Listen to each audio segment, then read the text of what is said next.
The first time I looked at Forge World, I was like, oh, hey, cool, that's... Oh, holy, you guys did what?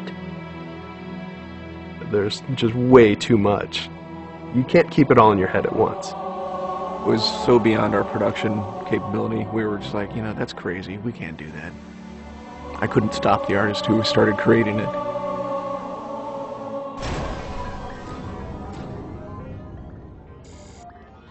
Forge is our editing tool that players can build their own maps. I mean, at its core, it's a map editor. We always had this vision right from the get-go, which is anyone can build anything. Giving the fans the tools, they can take it and run with it and make it their own. Forge World actually started as 5 separate maps. And I said, wouldn't it be cool if, like, you could play this and go over there, and then play over there if you wanted. And Forge World was born. There were a lot of people telling us that, no, you cannot ship this as one big map. We have this awesome new automatically generated LOD system called impostering that makes objects that are really far away really cheap to draw. We're pushing what we can do with the Forge budget, so that lets us have many more objects up on the screen at once, which lets us put more objects into Forge. Interesting to take the Banshee or Falcon out for a spin in Forge World, because it actually takes a while to get from one end to the other. The second you come into the space, you should know that you're on Halo. Our old friend, the Forerunners, come back, because the Forerunners create all sorts of cool, interesting pieces of geometry. We wanted to give people a variety of locations that they could forge in a different way. So a gulch, an island, an interior, a very small outdoor pocket, and then the rock, which was kind of based off Ascension. Let's use a lot of interesting parts in it so that people can manipulate it or we can change it. Why don't we bring back Bloodgultch and carve it all up into pieces so that people can start manipulating it in interesting ways. And then Sanctuary was the other one. The Cage and Paradiso, that's just Chad and I playing with a map editor and actually building cool maps within Forge World. I mean, we were doing that exactly how the fans would do that. we definitely looked at what we did in Halo 3 and said, what can we learn from this? It's one thing to build just a stunning amount of map variants, but like nobody was expecting Forge art, I don't think. Like that was just a completely, whoa, what? The Rube Goldberg machines, yeah, those are everywhere. In Halo 3, it was cool that you could move things around, but it was still kind of clunky. And we're like, we have to make this better. What are some of the tricks that the community is using, and how can we make those not be tricks and just make those be tools?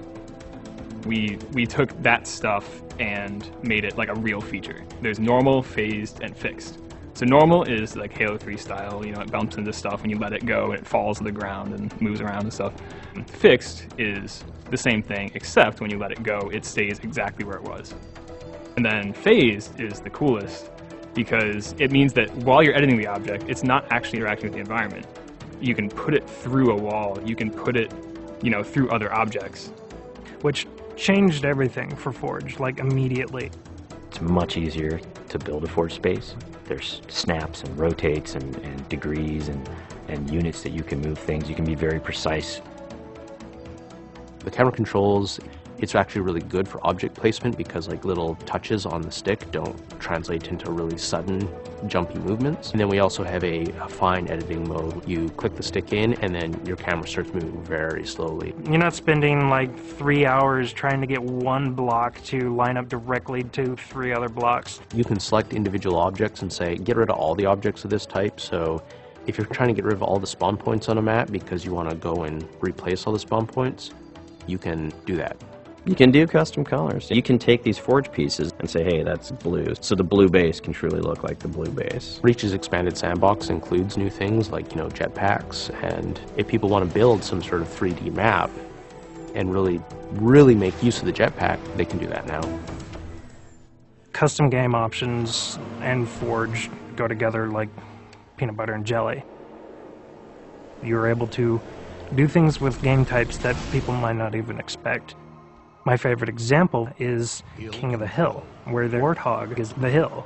I'm super excited to see what people do with it when it goes out, because there's so much crazy stuff in there that's amazing. We are shipping maps on the disc that we made in Forge ourselves. So The tools are there. If you have the time and the talent, you can make it. The community is just going to outstrip us and spank us. With the new tagging system, you can save a Forge variant, you can post it to your file share, and then you can say, you know, sweet new map. Things that are good are downloaded by a lot of people and passed around to a lot of people, and that makes the really sweet stuff bubble up to the top. I'm looking forward to what the next big community game type is going to be.